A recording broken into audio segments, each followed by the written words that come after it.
Hello friends, અમારી નવી YouTube ચેનલમાં આપનું સ્વાગત છે. અમારી ચેનલનું નામ છે ફૂડ ફોર યુ. આજે અમે હેલ્ધી પેનકેક બનાવી છે, જેની રેસીપી આ મુજબ છે.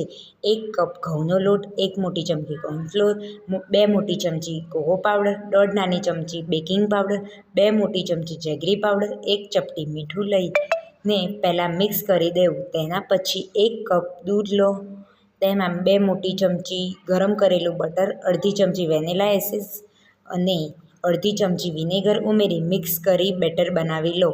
આ બેટરને વધારે પડતું મિક્સ કરવું નહીં, નોર્મલ મિક્સ કરીને તેમાં વિડીયોમાં બતાવ્યા પ્રમાણે પેનકેક બનાવી લેવા. પેનકેકમાં બબલ્સ થાય એટલે તેને બીજી બાજુ ફેરવીને શેકી લેવી. પછી તેમાં ઉપર મધ, ફ્રૂટ જેવા કે દાડમ, સફરજન, દ્રાક્ષ અથવા મનપસંદના ફ્રૂટ ઉમેરવા. તૈયાર છે આ હેલ્ધી પેનકેક. આવી જ બીજી રેસીપી જોવા માટે અમારી ચેનલને લાઈક, શેર અને સબસ્ક્રાઈબ કરો. Thank you.